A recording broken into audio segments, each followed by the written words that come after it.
अहम बैठक, video conferencing के जरिए हुई अधिकारियों की बैठक। उत्तराखंड में 200 फीट नीचे गिरी कार, 5 की मौत, मृतक आईएमएस और डीआईटी यूनिवर्सिटी के स्टूडेंट, मृतक मेरठ की छात्रा घायल, मृतकों में 2 यूपी के। सरकार ने प्याज निर्यात से हटाया बैन, 45,800 से कम नहीं बेच सकेंगे 1,000 किलो प्याज, 40% एक्सपोर्ट ड्यूटी भी लगेगी।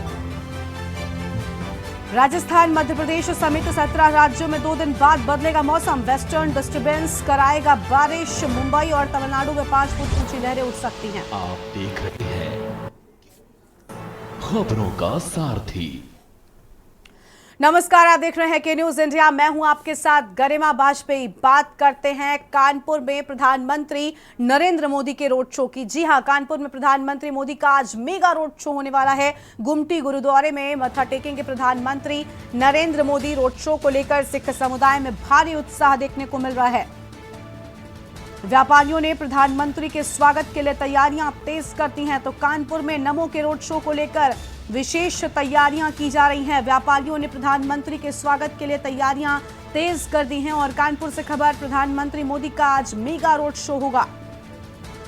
तो आज प्रधानमंत्री नरेंद्र मोदी का मेगा रोड शो कानपुर में होना है। गुमटी गुरुद्वारे में जाएंगे और रोड शो को लेकर सिख समुदाय में भी भारी उत्साह नजर आ रहा है। यह अहम खबर आपको हम बता दें।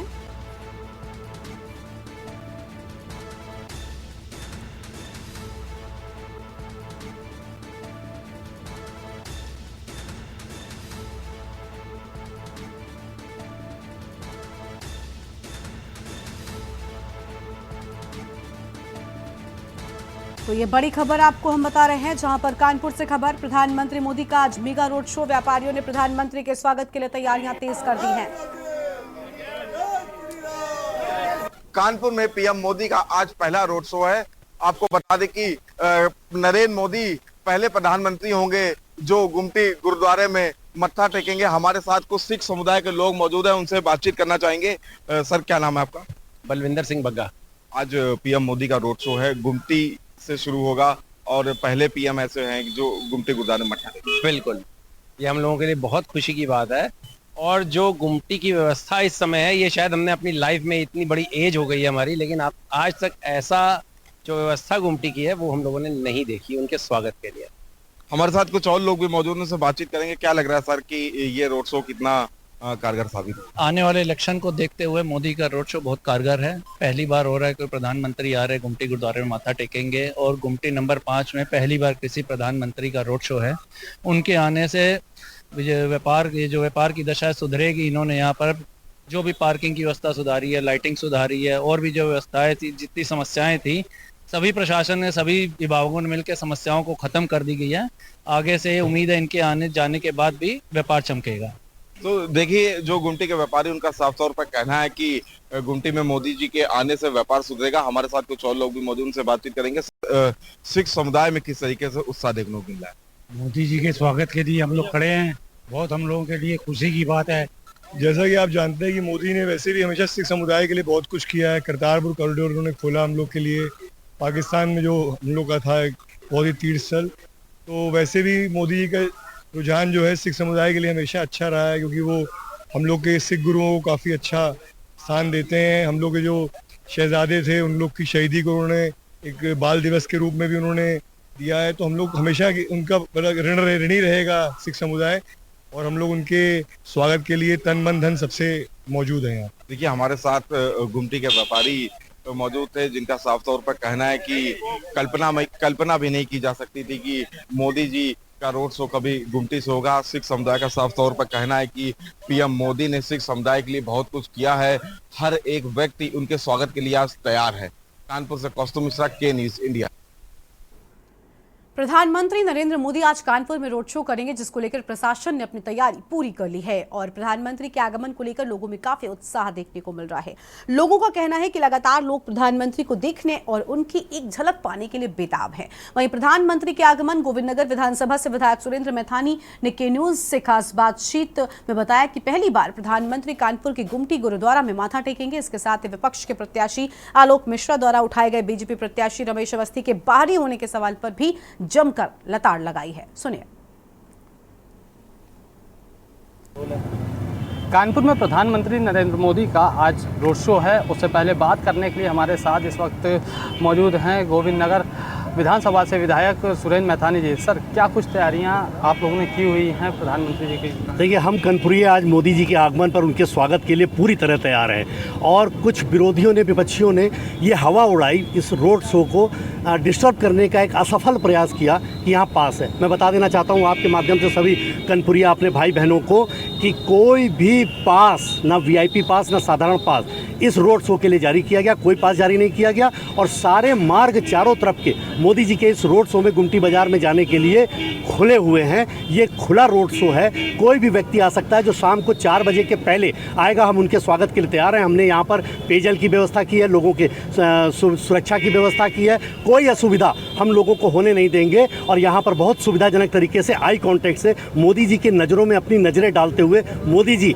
जनता जनार्दन को देख पाएंगे और जनता जनार्दन मोदी जी को देख पाएगी। और ये रोड शो ऐतिहासिक होने जा रहा है क्योंकि पहले 5 रैलियां मोदी जी ने इस कानपुर को दी थी। 2013 में 19 अक्टूबर 2013 को पहली रैली इंदिरा नगर में दी थी हमें, जिसका पार्टी ने संयोजक बनाया था मुझे। उस रैली में 5 लाख की भीड़, सभी रैलियों में 5 से 6 लाख की भीड़ हुई। और पाँचों रैली में मोदी जी 2014 में भी आए, 2017 में आए, फिर 19 में आए, फिर 22 में आए और फिर 24 में आए। जब जब मोदी जी कानपुर में आए हैं, कानपुर को विकास के तमाम एजेंडे से पूरा किया है। चाहे उन्होंने 650 करोड़ एलिम्को को दिया, 750 करोड़ फिर एलिम्को दिव्यांग भाई बहनों की सेवा के लिए दिया, जर्मन टेक्नोलॉजी से जोड़ा, 200 करोड़ रुपए का टूल रूम जिससे रायबरेली के रेल के डब्बे का कारखाना जुड़ा है, होजरी का हब जुड़ा है, रक्षा का हब जुड़ा है, उसको दिया हो, होजरी का हब दिया, रक्षा का हब दिया। और फ्लैटेड फैक्ट्रियाँ मेरी विधानसभा में 128 फ्लैटेड फैक्ट्रियाँ दी हैं। उन्होंने एमएसएमई के माध्यम से लोगों को रोजगार और नौकरियों का संसाधन दिया। घरेलू महिलाओं के लिए भी जिला उद्योग केंद्र के माध्यम से रोजगार के साधन दिए। रोजगार मेला लगा करके उन्होंने कानपुर के 10,547 जो हमारे पास सूचीबद्ध है, नाम, पिता का नाम, मोबाइल नंबर, वो सब दिए। मोदी जी ने जब जब कानपुर में कदम रखा बहुत कुछ दिया है। इस बार रोड शो के बाद हम फिर आशान्वित हैं जनप्रतिनिधि होने के नाते से कि मोदी जी कानपुर को तमाम और चीज़ें जो कानपुर की मूलभूत आवश्यकता है, जिसके आधार पर हम कह सकते हैं कि आज़ाद भारत के इतिहास में कानपुर को अभी तक जो नहीं प्राप्त हुआ वो एडवांस टेक्नोलॉजी के आधार पर कानपुर को प्राप्त होगा। और मोदी जी का इस रोड शो जिसको आज इस गुरुद्वारे में मोदी जी मत्था टेक करके गुमटी के गुरुद्वारे में इस रोड शो को प्रारंभ करेंगे, जो संतनगर चौराहे से होकर कालपी रोड खोआ मंडी चौराहे पर पूर्ण होगा, जो लगभग 1 किलोमीटर का है और 1 घंटे का लगभग इसमें समय लगने वाला है, जिसमें उत्तर प्रदेश के माननीय मुख्यमंत्री योगी आदित्यनाथ जी भी उनके साथ होंगे। और लोग, जनता जनार्दन ने अपना विश्वास मोदी जी के 10 वर्षों के कालखंड पे व्यक्त किया है और विकसित भारत के लिए लोग भारतीय जनता पार्टी के कमल का बटन दबा करके रमेश अवस्थी जी को कानपुर से और देवेंद्र सिंह भोले जी को अकबरपुर लोकसभा और आसपास की भी लोकसभा को जिता करके मोदी जी को तीसरी बार 400 पार के साथ देश का प्रधानमंत्री बनाने जा रहे हैं। हमारे साथ गोविंद नगर विधानसभा से विधायक सुरेंद्र मैथानी, जिन्होंने बताया कि किस तरीके से जो रमेश अवस्थी हैं और आज जो प्रधानमंत्री आ रहे हैं उसको लेकर क्या कुछ तैयारी की गई है और किस तरीके से रमेश अवस्थी आगे जीतने वाले हैं। कानपुर से वीडियो जर्नलिस्ट रवि कुमार के साथ अभिनव शुक्ला, के न्यूज़ इंडिया।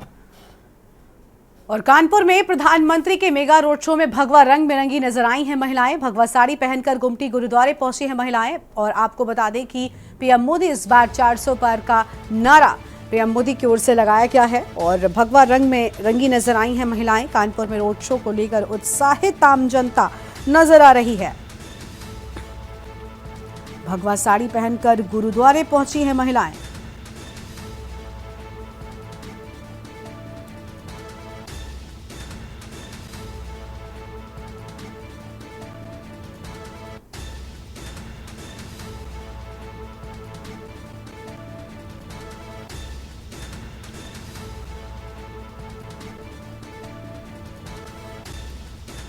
और कानपुर में प्रधानमंत्री के रोड शो को लेकर गजब का उत्साह देखने को मिल रहा है।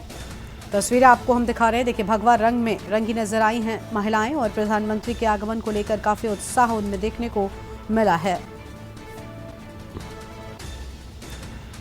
तो प्रधानमंत्री के आगमन को लेकर गजब का उत्साह देखने को मिला।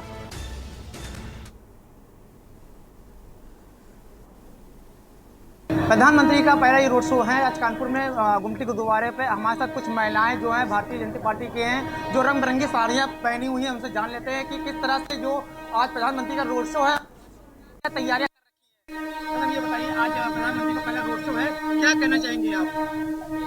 शब्द नहीं है, बहुत उत्साह है, इसलिए कुछ कह नहीं पा रहे हैं। आज हमारे मोदी जी आ रहे हैं तो हम सभी बहनों में इतना उत्साह कि आप देख रहे हैं, तन में भी कमल, मन में भी कमल, देश में भी कमल, विदेश में भी कमल, और देखिए पूरे रोड पे भी कमल खिला हुआ है और हम सभी के मन में भी कमल खिला हुआ है। तो मोदी जी ने जो हम महिलाओं को सशक्त बनाया, इसमें हमें बहुत उत्साह है, हम शब्दों में बयान नहीं कर सकते। और 2024 में मोदी जी 400 पार फिर आएंगे और वही प्रधानमंत्री बनेंगे, क्योंकि जिन्होंने रामचंद्र को अयोध्या में प्रतिष्ठित किया है वही दिल्ली के सिंहासन पे राज करेगा। राम प्रतिष्ठित किया कहीं ना कहीं महिलाओं से जो अत्याचार पहले होती थी और सरकार में, इस बार क्या कहना है? हम 12 बजे रात निकल रहे हैं, हम 11 बजे रात निकल रहे हैं, हमें कोई डर नहीं है। हमारी बहन बेटियां अगर बाहर हैं, सुरक्षित हैं, क्योंकि हमें डर नहीं है, तो हमें बार बार सोचना नहीं पड़ता। नींद नहीं आती थी कि जब पिछली सरकारों में कि कौन कैसे होंगी, कहाँ होंगी। आज हमारे बच्चे बाहर हैं, हम सुकून से घर में रहते हैं, तो हमें हमारे साथ कुछ और भी महिलाएं हैं, उनसे भी बात कर लेते हैं। किस तरह से बताइए, आज प्रधानमंत्री रोड शो है, तो क्या कहना चाहेंगी? हम ये कहना चाहेंगे, हम सारी महिलाएं, कि हम 400 पार मोदी जी हमारे जाएंगे और हम ये चाहते हैं कि मतलब सिर्फ कमल ही आए। और उन्होंने जो किया है महिलाओं के लिए शायद ही किसी सरकार ने किया है, और ज़्यादातर वो महिलाओं को आगे ही रखते हैं। इसके लिए हम उनके लिए बहुत बहुत धन्यवाद और आभारी हैं। और हम ये चाहते हैं कि आज हम सामने मोदी जी के दर्शन करें। कहीं ना कहीं विपक्ष पार्टी जो कहती है ये सरकार ने कुछ नहीं किया, तो क्या कहना चाहेंगे? वो तो सर कहते हैं और कहते रहेंगे, ये तो लोगों का काम है, सर उनका काम है बोलना, प्रधानमंत्री विपक्ष का, तो वो तो बोलता ही रहेगा। लेकिन मेरे मोदी जी ने जो किया वो सबके सामने है। विपक्ष का कचरा इन्होंने साफ किया। हमारे साथ और भी महिलाएं भी हैं, उनसे भी बात कर लेते हैं। ये बताइए, जो आज प्रधानमंत्री की आ रही क्या कितना खुश है? कितना बहुत बहुत बहुत मन प्रफुल्लित है। उनके दर्शन होंगे, अभी तक तो टीवी पे और न्यूज में ही वगैरह देखते थे, आज हम उनको साक्षात देखेंगे। अपने जीते जी जो जिंदा भगवान को, एक तरह से कह लीजिए मेरे जिंदा भगवान है, मेरे किया वो किसी ने नहीं किया है। उन्होंने जो किया है वो किसी ने, तन में भी राम, मन में भी राम, दिल में कमल, कमल हम लोग आए। कहीं ना कहीं देखा जाए, जिस तरह से महिलाएं जो यहाँ पे जितना खुश है, उन्होंने इतना बताया कि कानपुर में पहली बार प्रधानमंत्री जो कानपुर आ रहे हैं, तो जाने कहना है महिलाएं जो है बहुत खुश नजर आ रही हैं। कानपुर से वीडियो जर्नलिस्ट रवि कुमार के साथ मैं शाहनवाज खान, के न्यूज़ इंडिया, कानपुर। देखिए, कानपुर में प्रधानमंत्री का आगमन हो रहा है और आज चारों तरफ कानपुर में स्वागत को लेकर विशेष तैयारियां की गई हैं। क्या महिलाएं और क्या नन्हे मुन्ने बच्चे भी प्रधानमंत्री के स्वागत को लेकर आते नजर आए हैं। कानपुर में आज प्रधानमंत्री का शाम मेगा रोड शो होगा और इस रोड शो में भारी भीड़ भी देखने को मिलने वाली है, उसकी तैयारियां कर ली गई हैं। बहुत ही हर्षोल्लास के साथ उनका स्वागत किया जाएगा और हमारे लिए बड़ा गर्व का विषय है कि हमारे यशस्वी प्रधानमंत्री नरेंद्र मोदी जी हमारे शहर में आज हैं और हम सब उनका अभिनंदन करते हैं, नंदन करते हैं। और मैं चाहूँगा कि वो इस शहर के लिए कुछ विशेष करके जाएं। वैसे तो उनका कार्यकाल बहुत ही अच्छा चल रहा है और पिछले 10 सालों से उन्होंने देश के लिए बहुत ही अच्छा कार्य किया है, डेवलपमेंट किया है, इंफ्रास्ट्रक्चर के लिए को मजबूत किया। उनकी टीम के सभी जो सदस्य हैं सभी अपना 100% दे रहे हैं और ये हमारे लिए बहुत अच्छा। आज मैं सुबह अपनी फैमिली के साथ अपने मोदी जी के स्वागत के लिए जो तैयारियां हुई हैं उनको देखने के लिए आया, बहुत अच्छा लगा है और मैं और मेरे बच्चे बहुत खुश हैं कि आज मोदी जी, और मैं शाम को सबको लेकर आऊँगा और उनको दर्शन करूँगा उनके। प्रधानमंत्री नरेंद्र मोदी का आज कानपुर दौरा है। कानपुर में वे रोड शो करेंगे। उससे पहले तैयारियों की बात कर लें तो तैयारियां लगभग पूरी कर ली गई हैं। इस वक्त कुछ लोग हमारे साथ खड़े हुए हैं जिनसे पूछेंगे कि कितना उत्साह प्रधानमंत्री कानपुर आ रहे हैं, उसका कितना उत्साह इन लोगों के अंदर है। क्या नाम है आपका? विकास सिंह।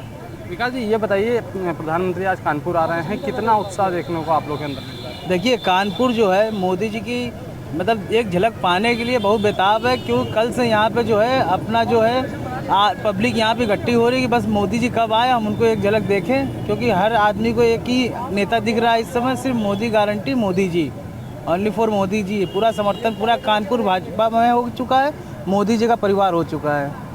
ठीक है, तो ये विकास थे। और भी लोग हमारे साथ हैं जो जिनसे बात करेंगे। सर, क्या नाम है आपका? वैभव खंडेलवाल, मंडल अध्यक्ष। वैभव जी, ये बताइए, प्रधानमंत्री आज कानपुर आ रहे हैं, कितना उत्साह आप लोगों के अंदर और क्या कुछ तैयारियां आप लोगों ने की हुई है? भैया, हम सभी लोग कार्यकर्ताओं ने पूरे एक हफ्ते से इसकी तैयारी चल रही है और सभी मंडलों में, पूरे शहर में, सभी बस्तियों में, बाज़ारों में जनसंपर्क किया गया, सभी को अक्षर देकर के निमंत्रण दिया गया और इस भव्य कार्यक्रम को और भव्यता से किस तरह दिखाया जाए ये आप लोग खुद देख रहे हैं। जिस तरह से योजनाएं बनाई गई संगठन की, उसी हिसाब से कार्य किया जा रहा है और ये ऐतिहासिक कार्यक्रम कानपुर पहली बार हो रहा है। आपका क्या नाम है? वैभव अवस्थी। वैभव जी, कितना उत्साह आप लोगों के अंदर है? प्रधानमंत्री कानपुर आ रहे हैं, उनके साथ मुख्यमंत्री योगी आदित्यनाथ भी रहने वाले हैं, क्या कुछ तैयारियां आप लोगों ने की हुई है उनके आने? देखिए, मोदी जी के आने से तो हमें लगता है पूरे भारतवर्ष में उत्साह रहता है जहाँ वो पहुँचते हैं।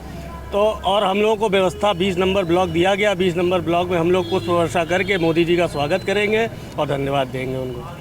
तो ये कुछ लोग हमारे साथ थे जिन्होंने बताया कि किस तरीके से जब प्रधानमंत्री कानपुर आ रहे हैं उसका कितना ज़्यादा उत्साह इनके अंदर देखने को मिल रहा है। कानपुर से कैमरामैन रवि कुमार के साथ अभिनव शुक्ला। और प्रधानमंत्री नरेंद्र मोदी आज कानपुर आ रहे हैं। कानपुर आकर अपने प्रत्याशी रमेश अवस्थी के लिए वोट की अपील करेंगे। बता दें कि चुनावी लिहाज से बुंदेलखंड अवध क्षेत्र बीजेपी के लिए बेहद अहम सीट पानी जा रही है। कानपुर के साथ ही अन्य क्षेत्रों के लिए भी आज प्रधानमंत्री मोदी रोड शो करेंगे। पहले ये रिपोर्ट देखें।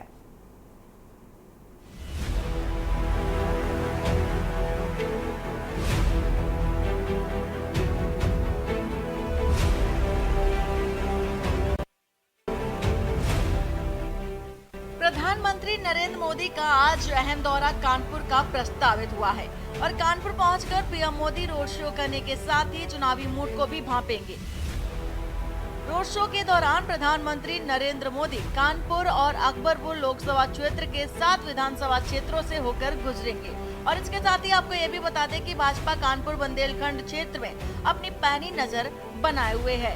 रोड शो के माध्यम से वे मतदाताओं से रूबरू होंगे और इसके साथ ही आपको ये भी बता दें कि देश में सबसे अहम माना जाने वाला राज्य यूपी, जिसकी 80 सीटें सरकार बनाने का समीकरण सेट करती है और सभी राजनीतिक दलों की निगाहें यूपी पर ही टिकी रहती हैं। इसी सिलसिले में पीएम मोदी आज कानपुर दौरे पर हैं और पीएम मोदी यहां रोड शो के दौरान वोटर को भी साधेंगे, साथ ही 400 पार के नारे को बुलंद करेंगे। पीएम मोदी कानपुर के अलावा यूपी 4 अन्य सीट यानी कि अकबरपुर, जालौन, इटावा, कन्नौज पर भी अपनी नजर बनाए हुए हैं और इस पर भी असर छोड़ते नजर आएंगे।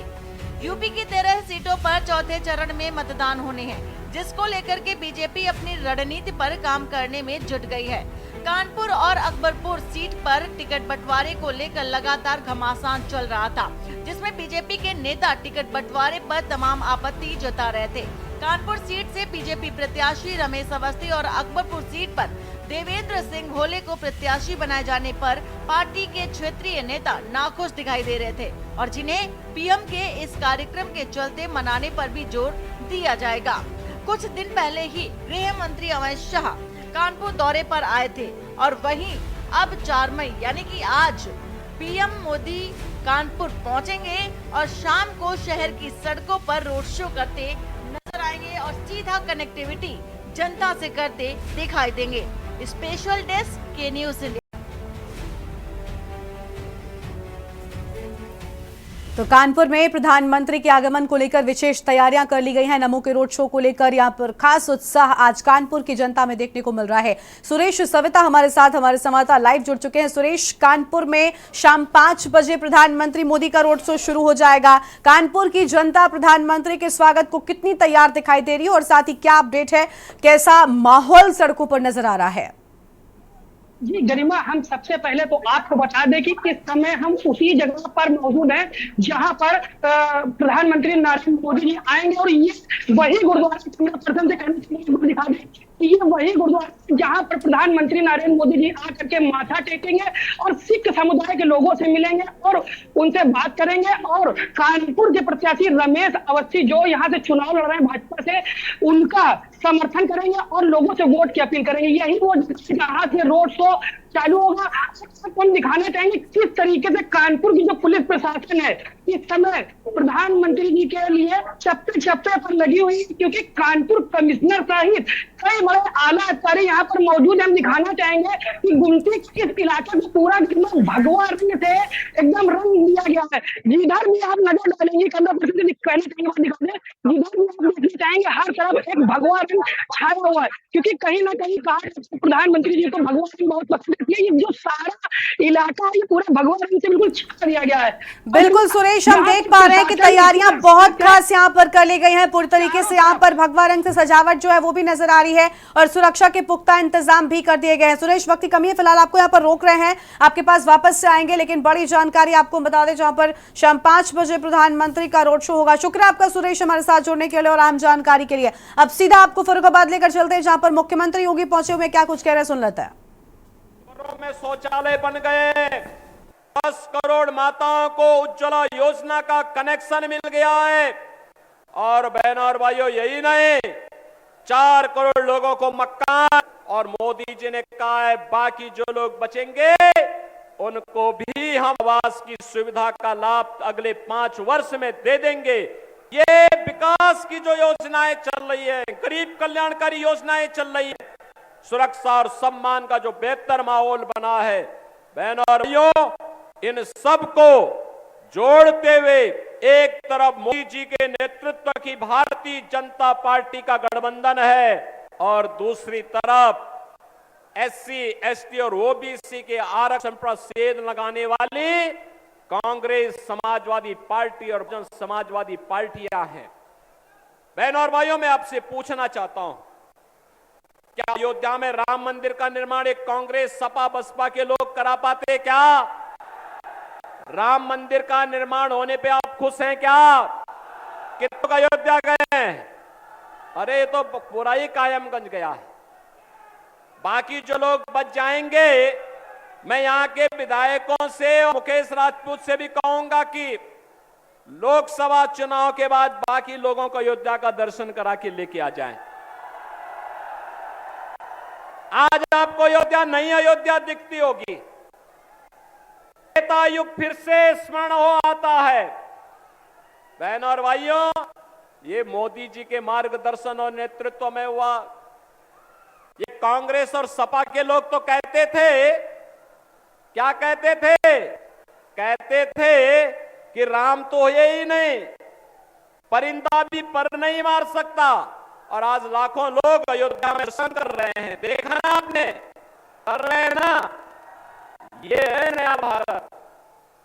बहनों और भाइयों, आपकी आस्था का सम्मान है, कर्फ्यू मुक्त और दंगा मुक्त वातावरण है, बेटी और व्यापारी को भी सुरक्षा है, और इस नए भारत में एक तरफ गांव, गरीब, किसान, नौजवान, महिलाएं, सबके सम्मान और उनके संरक्षण के लिए मोदी जी के नेतृत्व में कार्य हो रहा है, और दूसरी तरफ कांग्रेस और समाजवादी पार्टी का गठबंधन है जो आपके हकों पर डकैती डालने की है।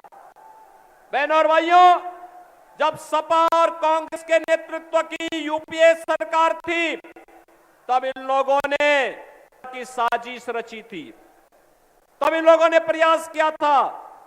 जस्टिस रंगनाथ मिश्रा कमेटी की रिपोर्ट लेकर के लोग आए थे। रिपोर्ट के अनुसार पिछड़ी जाति के लोगों को मिलने वाले आरक्षण में 6% काटने की साजिश हो रही थी। सच कमेटी की रिपोर्ट ला करके अनुसूचित जाति को मिलने वाले आरक्षण पर इन लोगों ने सेंध लगाने का प्रयास किया था। बाबा साहब भीमराव अंबेडकर ने कहा था, देश के अंदर धर्म के पर आरक्षण नहीं होना चाहिए। ये सपा और कांग्रेस के लोग धार्मिक आधार पर बंटवारा करने का प्रयास कर रहे हैं। ये भारत का इस्लामीकरण करने की साजिश है, और उसी साजिश के तहत लोग यहाँ पर वोट जिहाद की बात करते हैं। बहनों और भाइयों, वोट में जिहाद नहीं होता। दुनिया के सबसे बड़े लोकतंत्र की मजबूती के लिए हमें वोट करना होता है, जिससे हमारा लोकतंत्र और हमारा अधिकार सुरक्षित रहे। और हम उसी अधिकार के लिए आपके पास आए हैं, आपसे कहने के लिए ये अधिकार आपका है, और आपको अपने अधिकार का सदुपयोग करके विकास के लिए, सुरक्षा के लिए, सबके लिए और लोक आस्था को आगे बढ़ाने के लिए एक ऐसी सरकार चुननी चाहिए जो सरकार न केवल आने वाली पीढ़ी के भविष्य को भी उज्जवल कर सके, और वह कार्य। तो आप सुन रहे थे मुख्यमंत्री योगी आदित्यनाथ को, जिनकी ओर से हम बातें कही गई हैं। छोटे से ब्रेक के लिए यहाँ पर रुकते हैं, चल लौटेंगे। ब्रेक के बाद आप सभी का स्वागत है। लखनऊ से खबर का रुख कर लेते हैं। रुद्रप्रताप सिंह ने भारतीय जनता पार्टी ज्वाइन की है। 2 बार के निर्दलीय पार्षद हैं रुद्रप्रताप सिंह और नगर अध्यक्ष आनंद द्विवेदी ने ज्वाइनिंग कराई है। पूर्व नगर अध्यक्ष मुकेश सिंह शर्मा मौजूद रहे हैं।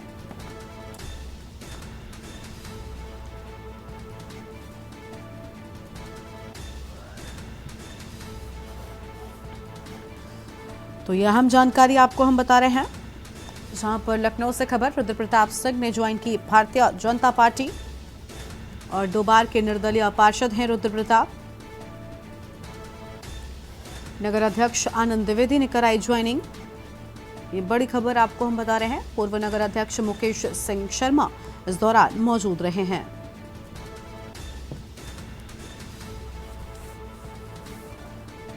दो बार के निर्दलीय पार्षद हैं रुद्रप्रताप। नगर अध्यक्ष आनंद द्विवेदी ने ज्वाइनिंग कराई है। ये बड़ी जानकारी आपको हम बता दें।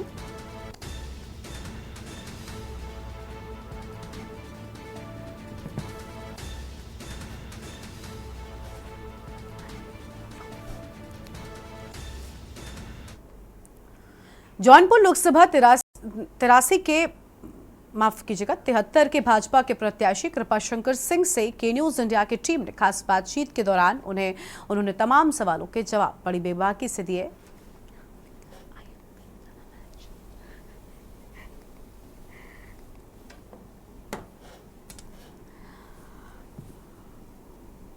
इस वक्त हमारे साथ जौनपुर लोकसभा के भाजपा के प्रत्याशी कृपाशंकर सिंह जी हैं। आज हम जानेंगे कि वो उनकी चुनाव की रणनीति क्या है, किस प्रकार से जो है क्षेत्र में जा रहे हैं और जनता का किस प्रकार से समर्थन मिल रहा है। आइए हम जानते हैं सर, किस प्रकार से जनता का समर्थन आपको मिल रहा है और क्या किन मुद्दों को लेकर के आप जा रहे हैं। नमस्कार। मुद्दा तो देश का मुद्दा है। 2024 का विकसित भारत और आत्मनिर्भर भारत का है। मुद्दा तो आदरणीय देश के प्रधानमंत्री जी को तीसरी बार प्रधानमंत्री बनाना है और वो देश के विकास के लिए, देश के डेवलपमेंट के लिए। जिस प्रकार से एक यहाँ पे जो है काटे जौनपुर एक हॉट सीट बन गई है और उस पे जो है एक बाहर के जो है सपा के प्रत्याशी हैं और एक आप जो है यहाँ के रहने वाले हैं। कर्म क्षेत्र जो है आपका मुंबई रहा है और एक यहाँ के लोकल प्रत्याशी हैं, वो भी यहाँ के जो है निवासी हैं। तो किस प्रकार से अपने आप को लड़ाई में पाते हैं। अच्छा है कि देश के आदरणीय प्रधानमंत्री 2014 के पहले का भारत और 2014 के बाद का भारत, 2017 के पहले के उत्तर प्रदेश, 2017 के बाद का उत्तर प्रदेश, दोनों में जो अंतर है, पिछली बार लोकसभा में 2019 में यहाँ पे समाजवादी पार्टी और बहुजन समाजवादी पार्टी ज्वाइंट लड़ी थी। उनका कैंडिडेट था, एमपी बना था। तो एमपी 5 साल में क्या किया उसका मतलब लेखा जोखा जनता लेगी। लेकिन सवाल इस बात नहीं कि यहाँ लोकसभा की लड़ाई हो किसकी कांटे की लड़ाई। सवाल इस बात है कि जौनपुर का विकास कौन करेगा, इस देश का विकास कौन करेगा, इस देश का प्रधानमंत्री कौन बनेगा। ये कोई शहर का नहीं है, शहर के इशूज का नहीं है, देश का मुद्दा है, राष्ट्र का मुद्दा है। ये लगता है कि आदरणीय प्रधानमंत्री जी के नेतृत्व में लिए गए फैसले और आदरणीय मुख्यमंत्री योगी आदित्यनाथ जी के नेतृत्व में लिए गए उत्तर प्रदेश फैसले वो लोगों तक गया, वो लोगों तक जाके तो बताना है, उनको मिलना है। जनता पूरी तरह से नरेंद्र मोदी जी के नेतृत्व को स्वीकार चली आई है। इस बार जो 400 पार का नारा है वो पूरा होगा। सर, आप जौनपुर के प्रत्याशी हैं, जौनपुर का विकास का जो रोड मैप है उसको किस प्रकार से, अगर आपको सांसद बना के भेजती है तो किस प्रकार का रोड मैप होगा जौनपुर के लिए। देखो, लोकतंत्र 3 भागों में बटा है। एक होता आश्वासन, दूसरी योजना और तीसरी वचन पूर्ति। आश्वासन लोग जनता के पास जाते हैं, चुनाव समय जाते हैं, उन लोगों से अपील करते हैं। जब उनको विश्वास मिल जाता, उनका विश्वास मिल जाता है, वो चुनाव में जीत जाते हैं।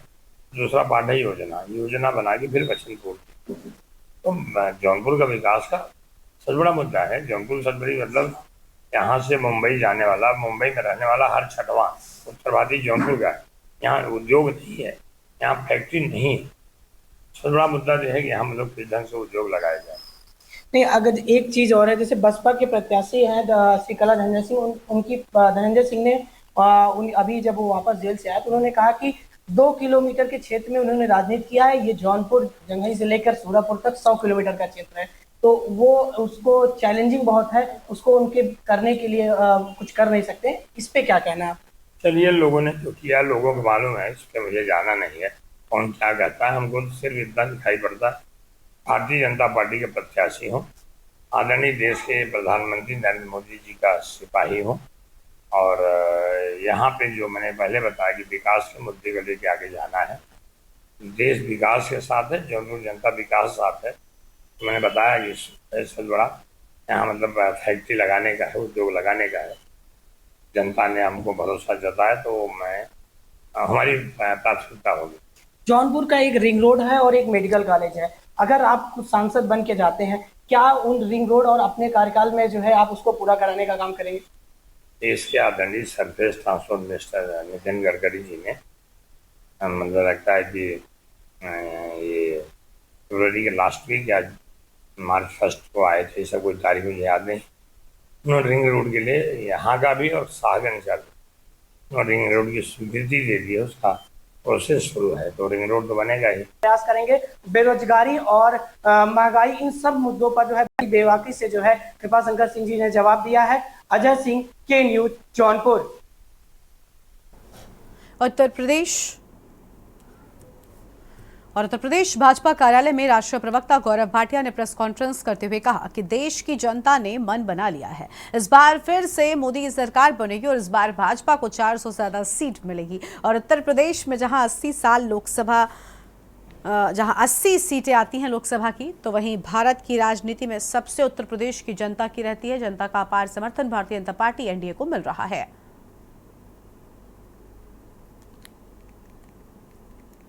और बिल्कुल स्पष्टता से पहले सकारात्मक बात करते हैं। भारत की जनता ने और उत्तर प्रदेश की जनता ने वो बार बार चुनाव जीते, जनता का आशीर्वाद प्राप्त। योगी आदित्यनाथ जी वो मुख्यमंत्री बने, 2022 में पुनः चुनाव हुआ, जनता ने आशीर्वाद दिया क्योंकि मेहनत करी, विरासत में गलती नहीं पाई, लेकिन बुद्धि थी, संविधान का पालन कैसे करना, जनता को साथ में लेके कैसे चलना। और 2 उदाहरण और दे दूंगा। दूसरी तरफ के कांग्रेस पार्टी, राहुल गांधी कहते थे कि अमेठी हमारा गढ़ है, गढ़ में हार गए। 80 सीटों पे 1 सीट पे आज है कांग्रेस उत्तर प्रदेश में। मुख्यमंत्री पुष्कर सिंह धामी ने नई दिल्ली से शासन के उच्च अधिकारियों का वीडियो कॉन्फ्रेंसिंग के जरिए बैठक ली है और बैठक में वनाग्नि की बढ़ती घटनाओं की रोकथाम, पेयजल संकट से निपटने के साथ ही 4 धाम यात्रा की तैयारियों की समीक्षा की गई है। मुख्यमंत्री की समीक्षा बैठक में शासन के उच्च अधिकारी वर्चुअल माध्यम से सचिवालय देहरादून से उपस्थित रहे। मुख्यमंत्री ने सभी अधिकारियों को समन्वय के साथ कार्य करने, वनाग्नि के प्रति लोगों को जागरूक करने के साथ ही ऊर्जा पर विशेष ध्यान देने, जल संरक्षण और संवर्धन के साथ ही 4 धाम यात्रा के लिए सभी तैयारियों को चाक बंद करने के निर्देश दिए हैं। वहीं राज्य के मुख्य सचिव राधा रतूड़ी ने कहा कि मुख्यमंत्री पुष्कर सिंह धामी की ओर से मिले निर्देशों का 100% अनुपालन किया जाएगा। मंत्री जी ने आज ये बैठक करी वर्चुअल मोड में और उन्होंने निर्देशित किया 3 महत्वपूर्ण चुनौतियां जो प्रदेश के समक्ष हैं, फॉरेस्ट फायर्स, पेयजल की किल्लत और 4 धाम यात्रा की व्यवस्थाएं। और सभी जिले यहाँ पर उपस्थित थे, जिलों के सभी अधिकारी और राज्य स्तरीय सभी अधिकारी भी उपस्थित थे। तो जो भी निर्देश माननीय मुख्यमंत्री जी ने दिए हैं उनका हम लोग 100% अनुपालन करेंगे। 1 सप्ताह बाद फिर से हम लोग समीक्षा करेंगे कि आज जो निर्देश मिले हैं वो कहाँ तक उनकी कंप्लायंस हुई है।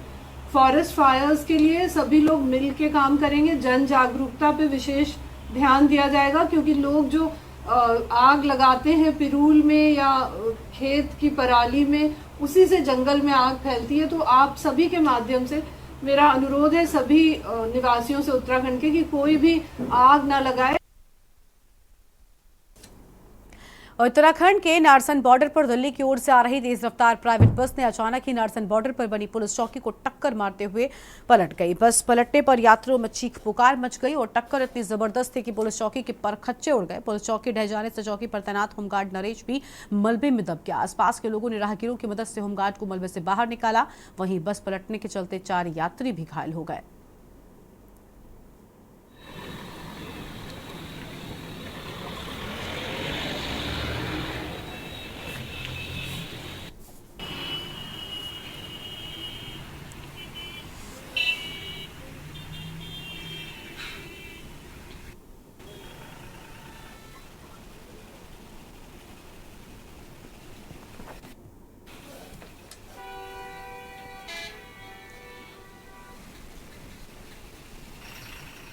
मैहर के अजवाइन गांव में पानी की समस्या से पूरा गांव जूझ रहा है, जहां पानी के लिए ग्रामीण 1 किलोमीटर पैदल जाकर हैंडपंप से पानी भरते हैं और इस भीषण गर्मी में आधा दिन तो पानी भरने में ही निकल जाता है। तो वहीं आपको बता दें कि ग्रामीणों को पानी सरपंच की ओर से भी उपलब्ध नहीं कराया जा रहा है।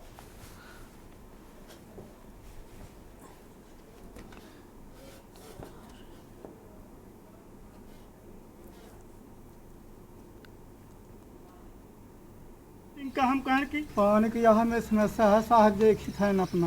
अच्छा, कितनी दूर पानी लेने जाते हैं आप? या कम से कम नहीं 2 किलोमीटर हो गया जमान। हाँ, बस स्टैंड जाते हैं। और सरपंच के द्वारा कोई उपलब्ध नहीं है पानी की? अरे एक टैंकर चला उतरा एक समय जब बोर्ड पर करो पहले जी, अब वह बंद। और अब आगे बढ़ेंगे खबरों की ओर। कहते हैं कि मुसीबतें हमारे जीवन का एक अभिन्न भाग है। कुछ लोग मुसीबतों का सामना करते हैं तो कुछ लोग थककर हार मान लेते हैं, और जबकि कुछ लोग हार न मानकर उसका डटकर सामना करते हैं जब तक उन्हें जीत नहीं मिलती। ऐसा ही कर दिखाया है मंडला के भीम डोंगरी की 10वीं की छात्रा द्रौपदी धुर्वे ने। द्रौपदी हाथों से लिखने में असमर्थ है, फिर भी उसने पैरों से उत्तर लिखकर 10वीं बोर्ड की परीक्षा प्रथम श्रेणी में पास की है। इतना ही नहीं, द्रौपदी बेहतर तरीके से मेहंदी, रंगोली और हैंडराइटिंग भी बना लेती हैं। आज उनके हौसले की तारीफ उनके टीचर्स और पूरा मंडला जिला कर रहा है। जानकारी के बाद मंडला कलेक्टर सलोनी सडाना भी भीम डोंगरी स्कूल पहुंचे और द्रौपदी का उत्साहवर्धन किया है। देखिए मंडला से के न्यूज की एक खास रिपोर्ट। मंडला के भीम डोंगरी के करोंधा टोले की रहने वाली द्रौपदी गरीब परिवार से ताल्लुक रखती हैं। द्रौपदी बचपन से ही दिव्यांग है। उसने प्राथमिक शिक्षा अपने गांव में ही ली। शुरुआती दौर में उसे लिखने में दिक्कतें हो रही थी क्योंकि वो हाथों से दिव्यांग है, जिस पर प्राथमिक शिक्षा की एक टीचर्स ने पैरों से लिखना सिखाया। फिर द्रौपदी ने पीछे मुड़कर नहीं देखा। लगातार वो अपने पैरों से लिखकर अच्छे अंकों से परीक्षा पास करती रही। माध्यमिक स्कूल में वह पहुंची। शिक्षकों ने कहा कि वो एग्जाम में एक राइटर ले सकती हैं, लेकिन उसने पैरों से ही खुद लिखा। और जब उसका 10वीं बोर्ड का एग्जाम था तब भी उसने पैरों से ही उत्तर लिखा और आज उसकी मेहनत रंग लाई। द्रौपदी ने 600 में से 300 अंक अर्जित किए और स्कूल ही नहीं पूरे मंडला जिले का गौरव बढ़ाया। आज द्रौपदी के लिए उनके टीचर्स बेहद खुश हैं। टीचर्स ने उनका हौसला बढ़ाया तो वही उनकी मदद के लिए अन्य टीचर्स ने भी सहयोग करने की इच्छा जताई। आर्थिक स्थिति ठीक नहीं है द्रौपदी के परिवार की। माता पिता गरीब हैं। प्रारंभिक शिक्षा उसकी करौंदा टोला में हुई, जहाँ पर चंद्रकला मरकाम ने बच्ची की स्थिति को देखते हुए पैर से लिखना सिखाया और बच्ची आज 10वीं तक पहुँच करके 10वीं में प्रथम श्रेणी में उत्तीर्ण हुई है। उसके 500 में 300 अंक हैं। सर, कलेक्टर मैडम यहाँ पे आई हुई थी, कैसा क्या रहा उसका? कलेक्टर मैडम जब पुरस्कार की घोषणा हुई तो कलेक्टर मैडम बच्ची की स्थिति को देख करके पहली चीज़ तो गले लगा ली, जिससे पूरा हाल भावविभोर हो गया। और मैडम ने ये आश्वस्त किया है कि उसकी पढ़ाई पर पूरा ध्यान दिया जाएगा, जो भी आवश्यकता होगी उसकी हम पूर्ति करेंगे, ऐसा कलेक्टर मैडम का कहना है। आदिवासी अंचल की आदिवासी बेटी द्रौपदी बहुत ही होनहार छात्रा है। पैरों से वो करीब करीब सारे काम कर लेती है। द्रौपदी गरीब तबके की लड़की है। द्रौपदी और उसका पूरा परिवार टूटी फूटी झोपड़ी में रहने के लिए मजबूर है। अब तक उनका पक्का मकान नहीं बन पाया। द्रौपदी के हाथ भारी बोझ नहीं उठा पाती, लेकिन वो अपनी काबिलियत से सराबोर है। उसने प्राथमिक शिक्षा के दौरान रंगोली प्रतियोगिता में मवई में प्रथम स्थान पाया, तो वही मेहंदी भी बहुत सुंदर बनाती हैं। उसकी सहेलियां भी उसकी तारीफ करने से नहीं चूक रही। पैरों से रंगोली बना लेती हूँ, मेहंदी बना लेती हूँ और फिर अच्छा, ये बताओ जब फर्स्ट डिवीजन तुम आई कैसी, क्या कोई खुशी हुई क्या नहीं? कौन कौन मिलने आया था तुमसे? खुशी तो हुई, सर जी पास हुई तो फर्स्ट डिवीजन। क्या बनना चाहती हो तुम आगे चल के? टीचर्स बनना चाहती हूँ। सर, ये बचपन से ही ऐसी है और इसको बचपन से इसकी मम्मी पापा ने हेल्प किया है बचपन में। अब जब से ये बड़ी हुई है खुद से खुद का काम करने की भी कोशिश करती है। ये हाथ से खाना खा लेती है, पानी पी लेती है और स्कूल भी आती है तो अकेली भी आती है। बैग भी रखने में दिक्कत आती है, लेकिन ये खुद से कर लेती है, मैनेज करती है और स्कूल आके सबसे अच्छा व्यवहार करती है सर टीचर्स लोग से भी अच्छी बात करती है। द्रौपदी का गांव छत्तीसगढ़ की सीमा से लगा गांव है। द्रौपदी की काबिलियत के चर्चे सुन कलेक्टर सलोनी सिडाना भी स्कूल पहुंची और द्रौपदी को गले लगाया। कलेक्टर ने द्रौपदी से खुलकर बात की। इस दौरान कलेक्टर का स्वागत किया गया। जिला कलेक्टर ने द्रौपदी को प्रोत्साहित किया और हर संभव मदद करने की बात की। के न्यूज के लिए मंडला से मनोज यादव की रिपोर्ट। और अगली खबर सिरसा से है, जहां पर जमाल गांव के पास जलदाय विभाग की आपड़ी योजना के डीआई पाइपलाइन चोरी का मामला सामने आया है। बता दें कि उक्त डीआई पाइपलाइन नोहर के पांडुसर उपखंड पर कार्यरत कनिष्ठ अभियंता कृष्ण धारीवाल द्वारा पुरानी डीआई पाइपलाइन को कबाड़ियों को बेच देते हैं। उक्त डीआई पाइपलाइन जबरासर गांव से लेकर ललनिया गांव तक पेयजल आपूर्ति के लिए डाली गई थी। बाद में वन विभाग के द्वारा आपको बता दें कि इन गांवों को JJM स्कीम के तहत पेयजल योजना से जोड़ दिया गया।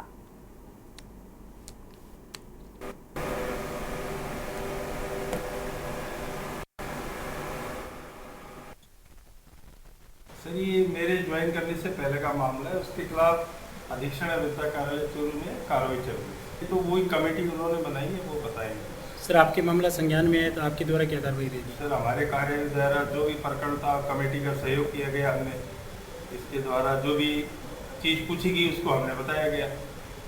प्रकरण मैं ड्राइवर था उस गाड़ी का, मैं चलाता हूँ गाड़ी। और गाड़ी जी हमारे छोटी कैंपर है ना, यानी मैंने महीने पर रखे हो, मैंने 15 तारीख को महीना रखी। 4 तारीख को मैंने 5 बजे रात ने फ़ोन करियो कि भैया पर नोट चाल गया, वहाँ कोई जरूरी काम है। मैं तो सुबह चला, मैंने कहा नहीं भी चला, चलो मत चलो। मैं अपनी गाड़ी ले गए 5 बजे 40 मिनट पंडू सुन सकता। खबर है कुरुक्षेत्र से, जहां पर शाहबाद में बस स्टैंड के सामने सैनिटायर के गोदाम में शॉर्ट सर्किट की वजह से आग लग गई, जिससे लाखों के टायर जलकर राख हो गए।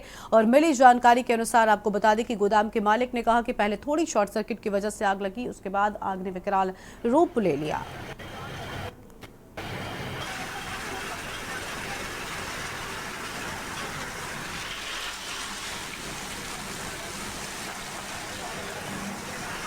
सर, ये कुछ शॉर्ट सर्किट हुआ। पहले तो ट्रांसफार्मर है यहाँ पे, पहले तो थोड़ी सी आग लगी थी, फिर गली में थोड़ी आग लगी, तो पहले तो तार टूटी आग लग के, फिर पता नहीं कैसे आग फैलती चली गई। तो पहले तो कुछ नहीं थी, आग थोड़ी सी थी। प्राइवेट को फ़ोन करा, 112 पे और जगह फ़ोन करा, कोई रिस्पॉन्स नहीं करा। आ रहे हैं 20 मिनट हो गए, 30 मिनट हो गए, कोई नहीं आया। फिर हम जाके वहाँ पे एम्बुलेंस वाली की जगह में गए, एम्बुलेंस होती है, फायर ब्रिगेड की जगह में गए। फिर वहाँ जाके उनको बोला आओ, फिर जो जाके एक गाड़ी आई, जब उन्होंने देखा आग ज़्यादा, फिर और गाड़ियाँ उन्होंने मंगवाई। बहुत 40 मिनट से पहले कोई नहीं आया। गुरदासपुर पंजाब गुरदासपुर कस्बा भैणी मियाँखां के गांव किशनपुर में कुछ दिनों से अपने मायके घर आई एक विवाहिता महिला को खूंखार आवारा कुत्तों के झुंड ने बुरी तरह से नोच कर उसे मौत के घाट उतार दिया था। ये घटना तब हुई जब मृतक महिला सुबह करीब 5 बजे अपने मायके घर से सैर करने के लिए निकली थी। सैर करते समय जब वो जागोवाल बेट के सामने शमशान घाट के पास पहुंची तो वहां बैठे कुत्तों ने झुंड में उस पर हमला बोल दिया और उसे मौत के घाट उतार दिया।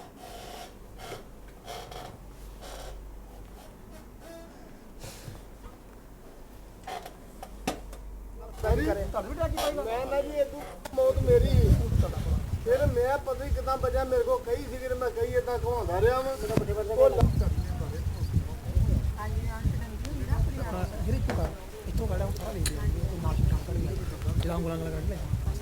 एक मिनट नाल आयो, इस साइड आयो, थोड़ा नाल इस तरह इशारा करो माड़ा जिहा, खून देखो कितना पिया होया।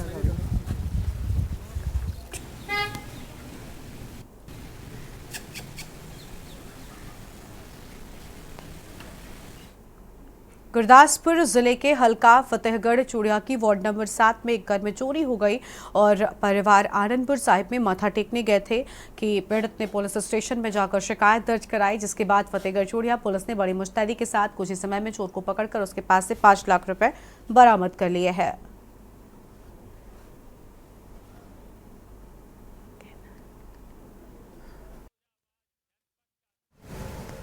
ਜਿਹੜੀ ਵਾਰਦਾਤ ਦੀ ਫਤਿਹਗੜ੍ਹ ਚੂੜੀਆ ਵਾਰਡ ਨੰਬਰ 7 ਦੇ ਵਿੱਚ ਜਿਹੜੀ ਹੈਗੀ ਆ ਵਾਰਦਾਤ ਹੋਈ ਸੀਗੀ ਤੇ ਇਹਨਾਂ ਦਾ ਜਿਹੜਾ ਮਕਾਨ ਮਾਲਕ ਸੀ ਸੁਖਵੰਤ ਸਿੰਘ ਪੁੱਤਰ ਮੋਹਨ ਸਿੰਘ ਸੀਗਾ, ਉਹ ਕਰੀਬ 27 ਤਰੀਕ ਨੂੰ ਜਿਹੜਾ ਹੈਗਾ ਵਾ ਉਹ ਸ਼ਾਮ ਨੂੰ ਆਪਣੇ ਪਰਿਵਾਰ ਸਮੇਤ ਜਿਹੜਾ ਅਨੰਦਪੁਰ ਸਾਹਿਬ ਦੇ ਨਿਕਲ ਕੇ ਆਉਂਦਾ ਹੈ। ਤੇ ਤੇ ਜਦੋਂ 28 ਤਰੀਕ ਨੂੰ ਕਰੀਬ 12 ਵਜੇ ਜਿਹੜਾ ਉਹ ਵਾਪਸ ਘਰ ਆ ਕੇ ਦੇਖਦਾ ਕਿ ਉਹਦੇ ਘਰ ਦੇ ਜਿਹੜੇ ਤਾਲੇ ਟੁੱਟੇ ਹੁੰਦੇ ਆ ਤੇ ਜਿੱਥੇ ਉਹਨੇ ਪੈਸੇ ਵਗੈਰਾ ਰੱਖੇ ਸੀਗੇ ਉਹਦਾ ਵੀ ਲੋਕਰ ਵਗੈਰਾ ਟੁੱਟਾ ਹੁੰਦਾ ਹੈ। ਤੇ 29 ਤਰੀਕ ਨੂੰ ਸਾਡੇ ਕੋਲ ਮਾਰਨਿੰਗ ਟਾਈਮ ਆ ਕੇ ਸਾਨੂੰ ਦੱਸਦਾ ਹੈ ਕਿ ਜਿਹੜੇ ਮੇਰੇ ਘਰ ਦੇ ਵਿੱਚ ਜਿਹੜੀ ਹੈਗੀ ਆ ਚੋਰੀ ਹੋਈ ਹੈ ਤੇ ਕਰੀਬ 5 ਲੱਖ रुपया ਜਿਹੜਾ ਮੇਰੇ ਕੋਲੋਂ ਚੋਰੀ ਹੋਇਆ ਹੈ। महाराष्ट्र के सांगली लोकसभा सीट पर तीसरे चरण में 7 मई को वोट डाले जाएंगे। महाराष्ट्र के सांगली लोकसभा सीट पर 6 विधानसभा सीट शामिल है और ये सीट 2014 तक कांग्रेस का गढ़ थी। इसके बाद इस सीट पर बीजेपी काबिज हो गई। संजय काका पाटिल पिछले 10 साल से इस सीट से सांसद हैं और कैसे हैं इस बार के चुनावी समीकरण, इस रिपोर्ट में देखिए। महाराष्ट्र के सांगली लोकसभा सीट पर 6 विधानसभा सीट शामिल हैं। ये सीट 2014 तक कांग्रेस का गढ़ थी। इसके बाद इस सीट पर बीजेपी काबिज हो गई। संजय काका पाटिल पिछले 10 साल से सीट से सांसद हैं। कांग्रेस के दिग्गज नेता और महाराष्ट्र के पूर्व मुख्यमंत्री वसंत दादा पाटिल सांगली के थे। यहाँ उनकी परिवार की काफी पूछ है। बीजेपी ने इस सीट से संजय काका पाटिल को महायुति उम्मीदवार के रूप में फिर से चुनावी मैदान में उतारा है। उनका मुकाबला शिवसेना उद्धव गुट के चंद्रहार पाटिल से है। महाविकास अघाड़ी के उम्मीदवार पहलवान से नेता बने हैं। बीजेपी को केंद्र सरकार की योजनाओं की बदौलत इस सीट को बरकरार रखने का भरोसा है।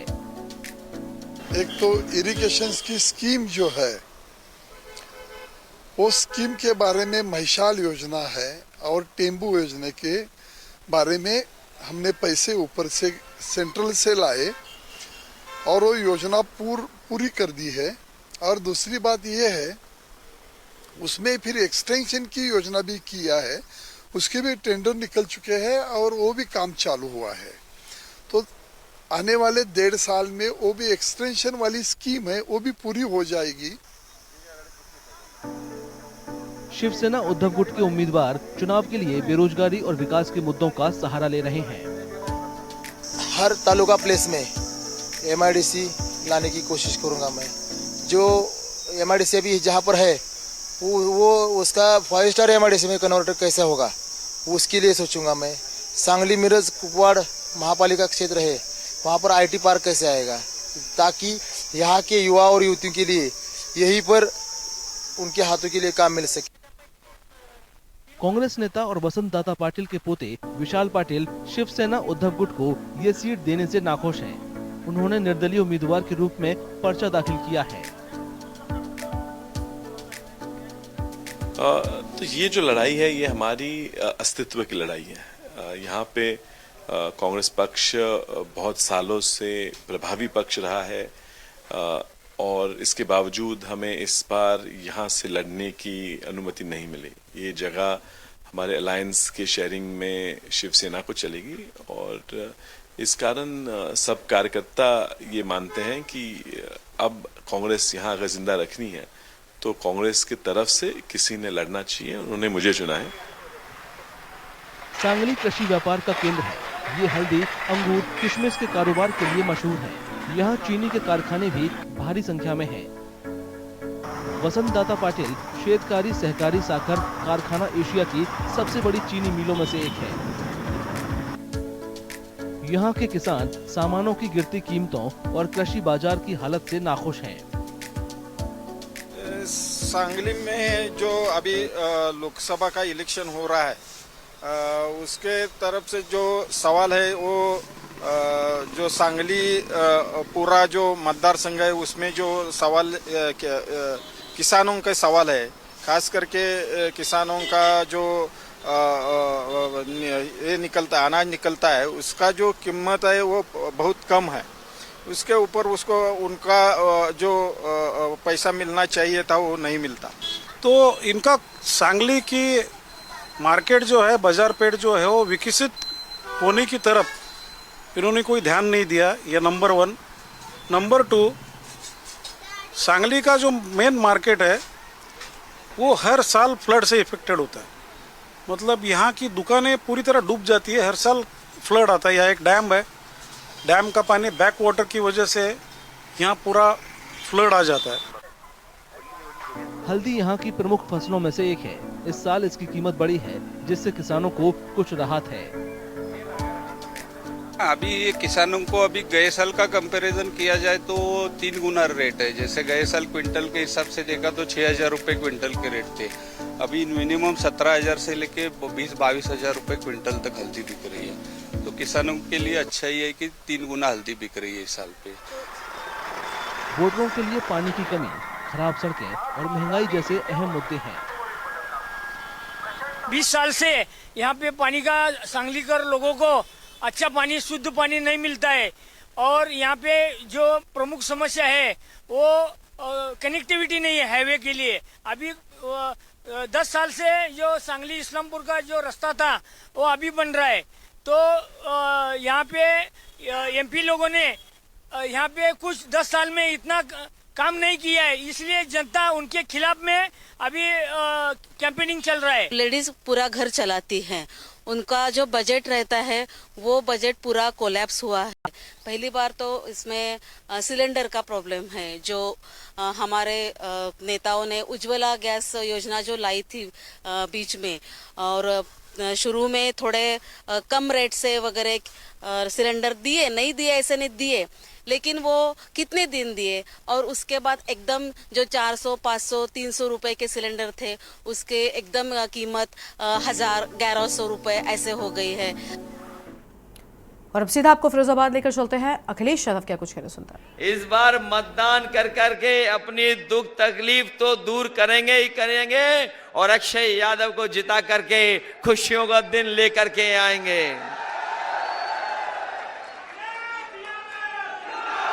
मैं देख रहा हूं कि भाजपा के लोग दिल्ली के 10 साल और उत्तर प्रदेश के 7 साल की सरकार की उपलब्धियां नहीं बता पा रहे हैं। उनके 10 साल दिल्ली के और 7 साल उत्तर प्रदेश के सरकार के वो उपलब्धियां नहीं बता पा रहे हैं, और जनता ने समझ लिया है कि उनके 10 साल में उनकी हर बात झूठी और झूठे वादे निकले। यहां मौजूद हमारे किसान भाई, जिनसे सरकार ने कहा था कि आपकी आय 2 गुनी हो जाएगी, किसान भाइयों और किसान भाई के परिवार के हमारे सब सदस्य जो खड़े हैं, बताओ किसानों की आय 2 गुनी हो गई है क्या? और जो 10 साल में इन्होंने महंगाई बढ़ाई है, लागत बढ़ी, हर चीज महंगी हो गई, डीजल, पेट्रोल, बताओ लागत बढ़ा दी कि नहीं बढ़ा दी इन्होंने? और एक समय हम लोगों ने ऐसा देखा था, जिस समय दिल्ली वाले 3 काले कानून लेकर के आए थे, न केवल उत्तर प्रदेश के किसान बल्कि पूरे देश के किसान इकट्ठे होकर के दिल्ली को घेरने का काम किया। इसी सरकार ने, बीजेपी के ने कीलें लगवा दी, दीवारें आरसीसी की बनवा दी। कोई भी किसान डीजल नहीं भरवा सकता था ट्रैक्टर में, लेकिन हम अपने किसानों को बधाई देंगे कि हमारे किसान झुके नहीं, लड़ते रहे, और अंतर्गत सरकार को वो 3 काले कानून वापस लेने पड़े। वो 3 तो प्रत्याशी अक्षय यादव के समर्थन में पहुंचे अखिलेश यादव यहां पर अहम बातें कहते हुए नजर आए। और देश की बात में फिलहाल इतना ही। तमाम खबरों के लिए आप देखते रहिए के न्यूज़ इंडिया। नमस्कार।